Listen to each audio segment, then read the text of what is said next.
ಹುಟ್ಟು ಕಡುಬಡತನದಲ್ಲಿ ಅನ್ನಕ್ಕಾಗಿ ಒಂದಷ್ಟು ಪರದಾಟ ನಡೆಸಿದ್ದಾರೆ.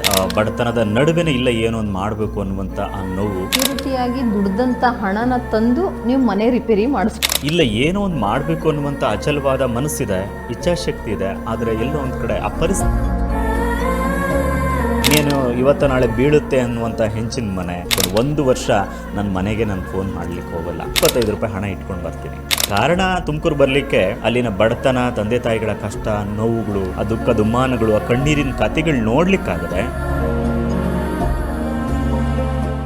ವೀಕ್ಷಕರೇ, ಇಂದಿನ ಮಕ್ಕಳಿಗೆ ತಂದೆ ತಾಯಿಗಳ ಕಷ್ಟದ ಬಗ್ಗೆ ಗೊತ್ತೇ ಆಗೋದಿಲ್ಲ. ಇವತ್ತಿನ ಮಕ್ಕಳು ಏನೇ ಕೇಳಿದ್ರೂ ಪಾಲಕರು ಇಲ್ಲ ಅನ್ನೋದು ಕಡಿಮೆ. ಹೀಗಾಗಿ ಎಲ್ಲವೂ ಈಗಿನ ಮಕ್ಕಳಿಗೆ ಬಹಳ ಈಸಿಯಾಗಿ ಸಿಗತ್ತೆ. ಆದರೆ ಅದರ ಹಿಂದಿರುವ ಕಷ್ಟ, ತಂದೆ ತಾಯಿಗಳ ನೋವಿನ ಕಥೆಗಳ ಬಗ್ಗೆ ಮಕ್ಕಳು ಹೆಚ್ಚು ತಲೆ ಕೆಡಿಸ್ಕೊಳ್ಳೋದೇ ಇಲ್ಲ. ತಂದೆ ತಾಯಿ ಕೇಳಿದ್ದೆಲ್ಲ ಕೊಡಿಸಿದ್ರೂ ಕೂಡ ಕೆಲವು ಮಕ್ಕಳು ಓದಿನಲ್ಲಿ ಆಸಕ್ತಿ ತೋರಿಸೋದೇ ಇಲ್ಲ. ಬೇಡದ ವಿಷಯಗಳ ಬಗ್ಗೆ ಹೆಚ್ಚು ಗಮನ ಹರಿಸ್ತಾರೆ.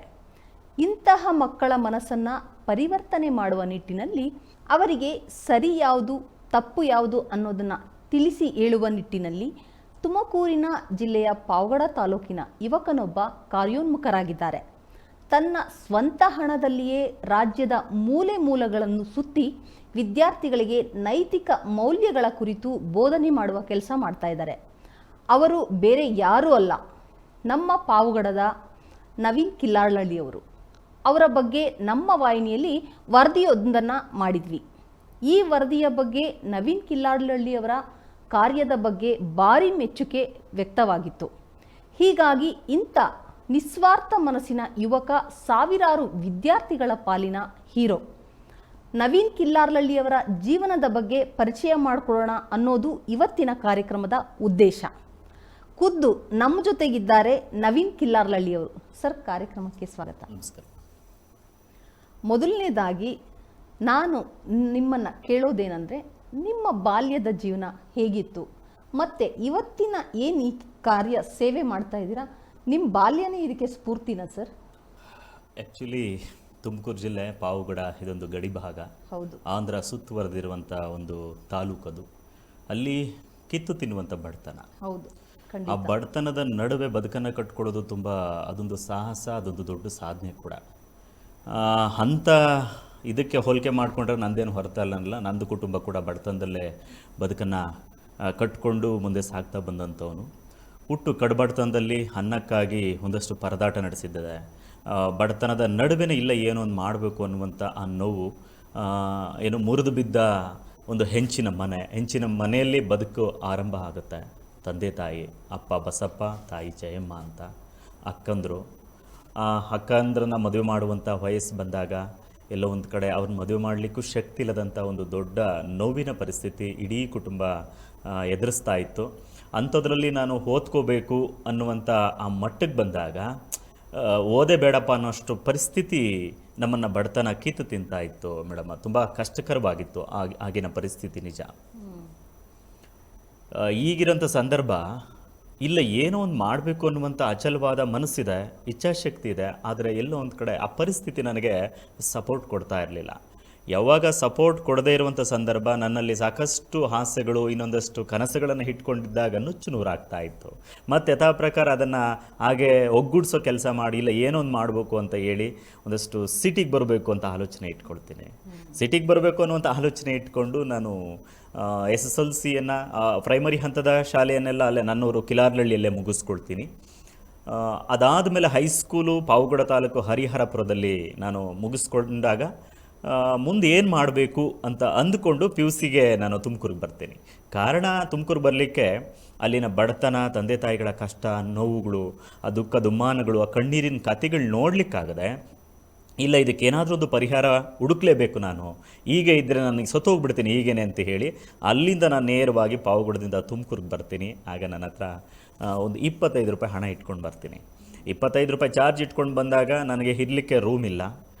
ಬಟ್ ಏನೋ ಓದಬೇಕು ಅನ್ನುವಂಥ ಆಸೆ, ಹಂಬಲ ಇಟ್ಕೊಂಡು ಬಂದಿದ್ದೀನಿ. ಬಟ್ ಇಲ್ಲಿ ಎಲ್ಲಿ ಓದಬೇಕು, ಎಲ್ಲಿರಬೇಕು ಅನ್ನುವಂಥದ್ದು ಅದ್ರದ್ದು ಗೊತ್ತು ಗುರಿ ಇಲ್ಲದಂತೆ ಬಂದು ಬಸ್ ಸ್ಟಾಪಲ್ಲಿ ಇಳ್ಕೊಂಡೆ, ಪ್ರೈವೇಟ್ ಬಸ್ ಸ್ಟಾಪಲ್ಲಿ. ಆಗ ಎಲ್ಲಿ ಹೋಗಬೇಕು ಅನ್ನೋಂಥ ಆಲೋಚನೆ ಇಟ್ಕೊಂಡಾಗ ಸೀದಾ ಬಂದದ್ದೇ ನಾನು ಸರ್ಕಾರಿ ಪ್ರಥಮ ದರ್ಜೆ ಕಾಲೇಜೇನು ಗೌರ್ಮೆಂಟ್ ಕಾಲೇಜ್ ಸರ್ಕಾರಿ, ಅಲ್ಲಿ ಹೋಗಿ ನಾನು ನಿಂತ್ಕೊಂಡೆ. ಅಲ್ಲೇ ನಾನು ಸುಮಾರು ತಿಂಗಳುಗಳಾಯಿತು, ಅಲ್ಲೇ ಉಳ್ಕೊಳ್ಳೋ ಪ್ರಯತ್ನ ಕೂಡ ಮಾಡಿದೆ. ಇಲ್ಲೊಂದು ITI ಅಂತ ಸೇರಿಕೊಂಡೆ, ಗೌರ್ಮೆಂಟ್ ITIಗೆ. ನನಗೆ ಅದು ITIಗೆ ಅದರ ITIಯಲ್ಲಿ ಏನಿರುತ್ತೆ ಅನ್ನೋದು ಕೂಡ ಅರಿವಿರಲಿಲ್ಲ ನನಗೆ. ಬಟ್ ಯಾರೋ ಒಬ್ಬರು ರೆಫರ್ ಮಾಡಿದ್ರು ಅಂತೇಳಿ ಅದಕ್ಕೆ ಹೋಗಿ ಸೇರಿಕೊಂಡೆ. ಬಟ್ ಅಲ್ಲಿ ಸಾಕಷ್ಟು ಸಮಸ್ಯೆಗಳನ್ನು ಎದುರಿಸ್ಬೇಕಾಗಿತ್ತು. 1 ವರ್ಷದ ಕೋರ್ಸ್ ಅದು. ಬಟ್ ಎಲ್ಲೋ ಒಂದು ಕಡೆ ಮನೆ ಕಡೆ ಜವಾಬ್ದಾರಿ ನನ್ನ ಮೇಲೆ ಇತ್ತು. ವಯಸ್ಸಾಗ್ತಾ ಇರುವಂಥ ತಂದೆ ತಾಯಿಗಳು, ಇನ್ನೇನು ಇವತ್ತು ನಾಳೆ ಬೀಳುತ್ತೆ ಅನ್ನುವಂಥ ಹೆಂಚಿನ ಮನೆ, ಇವೆಲ್ಲವೂ ಕೂಡ ನೆನಪಾದಾಗ ಕಾಲೇಜ್ ಬಿಟ್ಬಿಡೋಣ ಅನ್ನುವಷ್ಟು ಮಟ್ಟಿಗೆ ನನ್ನ ಮನಸ್ಸು ಬಂದು ನಿಂತ್ಕೊಳ್ತು. ಅದ್ರ ನಡುವೆನೂ ಒಂದೊಂದು ದಿನ ಹೋಗೋದು ಕಾಲೇಜ್ಗೆ, ಇನ್ನೊಂದು ದಿನ ಕೆಲಸಕ್ಕೆ ಹೋಗೋದು, ಈ ಥರದ ಒಂದು ಬದುಕಿನ ಪಯಣದಲ್ಲಿ ಸಾಗ್ತಾ ತುಮಕೂರಲ್ಲೇ ಉಳ್ಕೊಂಡೆ, ಬಿಡಲಿಲ್ಲ. ಅಲ್ಲಿ ಇಲ್ಲಿ ಹೋಟೆಲ್ಗಳಲ್ಲಿ ರಾತ್ರಿ 12 ಗಂಟೆವರೆಗೂ ಕೆಲಸ ಮಾಡೋದು, ಪಾತ್ರೆ ತೊಳೆಯೋದಾಗಿರ್ಬೋದು, ಈ ಥರದ್ದು ಒಂದಷ್ಟು ಕೆಲಸಗಳು ಮಾಡ್ಕೊಳ್ತಾ, ರೈಸ್ ಮಿಲ್ಗಳಲ್ಲಿ ಕೆಲಸ ಮಾಡ್ತಾ, ಬಾರ್ ಆ್ಯಂಡ್ ರೆಸ್ಟೋರೆಂಟ್ಗಳಲ್ಲಿ ಸರ್ವೇರ್ ಆಗಿ ಕೆಲಸ ಮಾಡ್ಲಿಕ್ಕೆ ಶುರು ಮಾಡಿದೆ. ಬಂದಂಥ ಒಂದಷ್ಟು ಹಣದಲ್ಲಿ ಮನೆ ಕಡೆ ಒಂದು ಸ್ವಲ್ಪ ಕಳಿಸ್ಕೊಡೋದು, ನಾನು ಇಟ್ಕೊಳ್ಳೋದು. ಬಟ್ ಅವತ್ತಿನ ಒಂದು ನೋವಿನ ಸಂಗತಿ ಏನು ಅಂತ ಅಂದರೆ, 2 ಜೊತೆ ಬಟ್ಟೆ, ಒಂದು ಜೊತೆ ಹಾಕ್ಕೊಳ್ಳೋದು, ಇನ್ನೊಂದು ಜೊತೆ ವಾಶ್ ಮಾಡಿ ಅಲ್ಲಿ ಶಾಂತಿನಗರ ರೈಲ್ವೆ ಸ್ಟೇಷನ್ ಆ ಕಡೆ ನನಗೆ ಪರಿಚಯಸ್ಥರು ಒಂದು ಅಂಗಡಿ ಇತ್ತು, ಅಂಗಡಿಗೆ ಕೊಟ್ಟೋಗುವಂಥ ಒಂದು ಕೆಲಸವನ್ನು ಮಾಡಿಕೊಂಡು ಯಥಾ ಪ್ರಕಾರ ನಾನು ಕಾಲೇಜಿಗೆ ಬರ್ತಾ ಇದ್ದೆ. ಅದಾದಮೇಲೆ ITI ಏನೋ ಪಾಸ್ ಮಾಡಿಕೊಂಡೆ. ಮುಂದೇನು ಮಾಡಬೇಕು ಅನ್ನೋ ಅರಿವು ನನಗಿರಲಿಲ್ಲ. ನನಗೆ ಎಸ್ಪೆಷಲಿ ಮಾರ್ಗದರ್ಶನನೇ ಇಲ್ಲ, ಯಾವ್ದು ತೊಗೊಂಡ್ರೆ ಎಲ್ಲಿ ಹೋಗ್ತೀವಿ, ಏನು ಮಾಡಬೇಕು ಅನ್ನುವಂಥ ಅರಿವಿಲ್ಲದೆ ನಾನು ಹೋಗಿ ಒಂಟಿಯಾಗಿ ಕೂತ್ಕೊಂಡು ಯೋಚನೆ ಮಾಡಬೇಕಾದಾಗ, ಇಲ್ಲ ಮತ್ತೆ ನಾನು PUC ಓದ್ಕೋಬೇಕು ಅಂತೇಳಿ ಗೌರ್ಮೆಂಟ್ ಕಾಲೇಜ್ಗೆ ಕಾಮರ್ಸಿಗೆ ಸೇರಿಕೊಂಡೆ. PUC ಏನೋ 1 ವರ್ಷ ಮುಗಿಸ್ದೆ. ಇನ್ನು 2ನೇ ವರ್ಷಕ್ಕೆ ಬಂದಾಗ ನನಗೆ ಅದನ್ನು ಹೆದರಿಸ್ಲಿಕ್ಕಾಗಲಿಲ್ಲ. ಯಾಕೆಂದರೆ ನೋವು ಜಾಸ್ತಿ ಆಯಿತು ಮನೆ ಕಡೆ. ತುಂಬ ಎಲ್ಲೋ ಒಂದು ಕಡೆ ದೈನಂದಿನ ಬದುಕನ್ನು ನಡೆಸೋದಕ್ಕೆ ತಂದೆ ತಾಯಿಗಳು ನನ್ನ ಮೇಲೆ ಡಿಪೆಂಡ್ ಆಗಿದ್ದರು. ನಾನು ಮನೆಗೆ ಒಬ್ಬನೇ ಮಗ ಆಗಿರೋದ್ರಿಂದ ಎಲ್ಲರ ಕಷ್ಟಗಳನ್ನು, ನೋವುಗಳನ್ನು ನಾನು ಒಬ್ಬನೇ ಆಲಿಸ್ಬೇಕಾಗಿತ್ತು. ಆವಾಗ ಅಮ್ಮ ಒಬ್ಬಳೇ ಇಡೀ ಸಂಸಾರದ ಜವಾಬ್ದಾರಿಯನ್ನು ಹೆಗಲ ಮೇಲೆ ಹೊತ್ಕೊಂಡು ಸಾಕ್ತಾ ಇದ್ಲು. ಅದಾದ ಮೇಲೆ PUC ಆಗ ಮುಗಿಸ್ಕೊಂಡ್ಬಿಟ್ಟೆ, ಡಿಗ್ರಿಗೆ ಹೋಗಬೇಕು ಅಂತ ಮನಸ್ಸು ಮಾಡ್ತಾ ಇದ್ದೆ. ಅಷ್ಟರೊಳಗೆ ನನ್ನ ಹೆಂಚಿನ ಮನೆ ಬಿದ್ದುಬಿಡ್ತು ಒಂದು ಭಾಗ. ಯಾವಾಗ ಬಿತ್ತೋ ಆವಾಗ ನನಗೆ ನನ್ನಲ್ಲಿದ್ದಂಥ ಒಂದು ಏನು ಆಸೆ, ಕನಸುಗಳೆಲ್ಲವೂ ಕೂಡ ಕೆಳಗಡೆ ದಪ್ಪನ ಬಿದ್ದುಬಿಟ್ವು. ಒಟ್ಟಿಗೆ ಆಕಾಶನೇ ನನಗೆ ತಲೆ ಮೇಲೆ ಬಿದ್ದಂತಾಗೋಗ್ಬಿಡ್ತು. ಮುಂದೆ ಏನು ಮಾಡಲಿಲ್ಲ, ನೇರವಾಗಿ ಹೊರಟೋನೆ ನಾನು. ವೈಟ್ ಫೀಲ್ಡ್ಗೆ ಹೋಗ್ತೀನಿ, ಅಲ್ಲಿ ಒಂದು ಸೆಕ್ಯೂರಿಟಿ ಏಜೆನ್ಸಿಯಲ್ಲಿ ಸೆಕ್ಯೂರಿಟಿ ಕೆಲಸ ಮಾಡಲಿಕ್ಕೆ ಅಂತ ಹೋಗಿ ಸೇರಿಕೊಂಡು 1 ವರ್ಷ ನನ್ನ ಮನೆಗೆ ನಾನು ಫೋನ್ ಮಾಡಲಿಕ್ಕೆ ಹೋಗೋಲ್ಲ. ಕಾರಣ ಆವಾಗ ಮನೆ ಸೆರ್ ಮಾಡಿಸ್ಕೊಳ್ಬೇಕು ಅನ್ನುವಂಥದ್ದು. ಮತ್ತೊಂದು ಕಡೆ ಮಗ ಏನಾಗಿದ್ದಾನೆ ಅನ್ನೋ ಒಂದು ನೋವು ಅವ್ರಿಗಿದ್ರೂ ಕೂಡ ನನಗೆ ಅವ್ರು ಕರೆ ಮಾಡಿ ನಾನು ಕಾಂಟ್ಯಾಕ್ಟ್ ಮಾಡೋದಕ್ಕೆ ನನ್ನ ಕಾಂಟ್ಯಾಕ್ಟ್ ನಂಬರ್ ಇರಲಿಲ್ಲ. ಯಾಕೆಂದರೆ ಮೊಬೈಲ್ ಕೂಡ ಇರಲಿಲ್ಲ. ಅದು ಅಂಥ ಪರಿಸ್ಥಿತಿಯಲ್ಲಿ ನಾನು ಆ ಸೆಕ್ಯೂರಿಟಿ ಕೆಲಸ 1 ವರ್ಷ ಮುಗಿಸ್ಕೊಂಡು ನಾನು ವಾಪಸ್ಸಾಗ್ತೀನಿ. ವಾಪಸ್ಸಾದಾಗ ಹೆಂಚಿನ ಮನೆಯೆಲ್ಲ ಮೇಲೆಲ್ಲ ತೆಗೆದು ಒಂದಷ್ಟು ಆ ಕೆಲಸ ಮಾಡಿ ಸೆಕ್ಯೂರಿಟಿಯಾಗಿ ದುಡ್ದಂಥ ಹಣನ ತಂದು ನೀವು ಮನೆ ರಿಪೇರಿ ಮಾಡಿಸ್ಕೊಳ್ತೀರಾ. ಮೊದಲೇ ಏನು ವಿದ್ಯಾಭ್ಯಾಸ ಮಾಡಲ್ಲ, ITI ಟ್ರೈ ಮಾಡಿ ಅದಾದ ನಂತರ ಓದಬೇಕು ಅನ್ನೋ ಹವ್ಯಾಸ ಇಟ್ಕೊಂಡು ಮತ್ತೆ PU ಮುಗಿಸಿ ನಂತರ ಮನೆ ಕಷ್ಟ ತಡಿಲಾರ್ದೆ ನೀವು ಹೋಗಿ ಸೆಕ್ಯೂರಿಟಿ ಕೆಲಸಕ್ಕೆ ಸೇರಿ ಮತ್ತೆ ಬಂದು ಮತ್ತೆ ಮುಂದಿನ ವಿದ್ಯಾಭ್ಯಾಸ ಮತ್ತೆ ಹೆಂಗೆ ಶುರು ಮಾಡ್ತೀರಾ? ಅಲ್ಲಿಂದ ಬಂದವನೇ ಮತ್ತೆ ಯಥಾ ಪ್ರಕಾರ ಮನೆಗೆಲ್ಲ ಒಂದು ಕರೆ ಬಂಡೆ ಹಾಕ್ಸಿ ಆಯಿತು.